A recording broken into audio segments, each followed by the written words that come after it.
Time first muna tayo sa ating mga racket. At sisinantalan ko pan muna sa kano ang mga naging ganap namin nung nakaraang Eid al-Adha. Malunogat na ng gula. O syabo sa news, na kinamatagpasaw na istorya, kanaldak dun.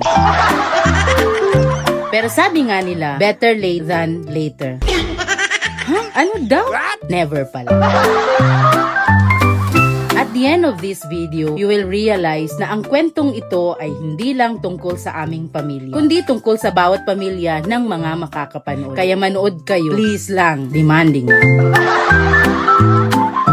Anyway, it's been a practice sa family ng aking Diyosawa na every Eid al-Adha umuuwi silang lahat kasama ng kanya-kanyang pamilya sa kanilang food rebels at mood rebels sa GSKP Maguindanao del Sur. It's a drop everything event kumbaga para sa kanila.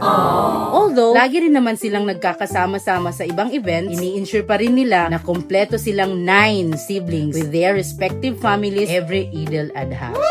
Pagdating nga namin ay dinatnan namin ang general, ang napakasipag nilang food rebels a panggulay. Makamangon manabanal. Tamo pero sama makasakad dosina. Very makamangon sa part na yun. Teacher yan, pero piniling maging farmer dahil ayaw daw niya ng may boss. Beng kasubay. Abaga, sungkul-sungkulan niya eh. Mga patiugal ah. Tutoy. Masalay mga nanan niya. Wasak na naman ang diet sa patiugal. Gustong-gusto naming umuwi sa baryo every now and then kasi bukod sa super relaxing ang vibes ng ganitong mga lugar, nakakapag-bonding ang mga anak namin. Pati na rin kami ng mga in-laws, yung magkakapatid at magkakamag-anak. Tapos, nararanasan pa ng aming mga anak ang farm life.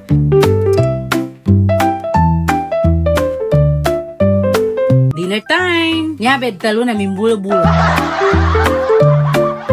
Pero aminin nyo, ito yung isa sa nakakamiss sa baryo. Kahit simpleng pagkain nagiging espesyal kapag pinagsasaluhan ng mag-anak. Kahit gaano naman kasarap ang pagkain, kung mag-isa ka lang, halos di natin malasahan. Tama o correct? Banalo bantang! Kaya kahit maraming pagsubok sa buhay, huwag nating kalimutang magpasalamat kay Allah Subhanahu wa Ta'ala for the gift of family. Sa totoo lang, napakarami nating blessings na minsan ay hindi na natin napapansin dahil mas nakatuon tayo sa mga problemang kinakaharap natin. Huwag ganun. Pwede ba?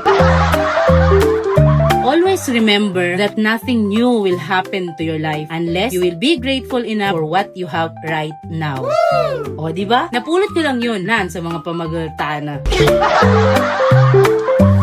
Espesyal ang Eid na ito kasi sumama ang mga tita ng aking Diyosawa at kani-kanilang pamilya. Mas marami, mas bongbong. Pero alam nyo kung ano ang pinakatumatak sa akin sa Eid na ito? Hindi yung handa, hindi yung tawanan, hindi yung mga pagkain, kundi yung eksena habang pauwi na kami. Habang isa-isang umaalis ang mga sasakyan, tahimik lang ang kanilang food rebels. Nakangiti siya, pero kitang-kita sa mga mata niya na ayaw pa niyang matapos ang mga sandaling kumpleto ang kanyang mga anak at apo. At doon ko biglang naisip, ganito pala talaga ang buhay. Habang maliit pa ang ating mga anak, araw-araw nating silang kasama. Sabay kumain, sabay matulog, maingay, magulo. Pero darating ang panahon na lalaki silang lahat. Magkakaroon ng sariling trabaho, sariling tahanan, sariling pamilya. At ang bahay na minsang puno ng ingay, unti-unti ring tatahimik. Hindi dahil nagkulang tayong mga magulang, kundi dahil ganun talaga ang takbo ng buhay. Kaya kung isa ka sa mga pinalad na buhay pa ang iyong mga magulang, huwag mong hintayin may espesyal na okasyon bago ka umuwi. Huwag mong hintayin may emergency bago mo sila tawagan. Huwag mong hintayin magsisi ka sa mga panahong akala mo marami ka pang oras. Dahil para sa atin, isang ordinaryong pagbisita lang yun. Pero para sa kanila, maaaring iyon na ang pinakamasayang araw ng buong taon. At balang araw, tayo rin ang magiging nasa kanilang lugar. Tayo rin ang mag-aabang sa pag-uwi ng ating mga anak. Tayo rin ang magpapanggap na okay lang kahit paalis na sila. At marahil, maiintindihan natin ng lubos ang lungkot na nasa mga mata ng ating mga magulang. Kaya habang may pagkakataon pa, umuwi maglaan ng oras, yakapin sila, sabihing mahal mo sila. Dahil darating ang panahon na ang pinakaiingatan na lang natin ay hindi na ang mga larawan, kundi ang mga pagkakataong naging kumpleto pa tayong lahat. Mahalin natin ang ating pamilya at higit sa lahat, huwag nating hayaang maramdaman ng ating mga magulang na nakalimutan na natin sila.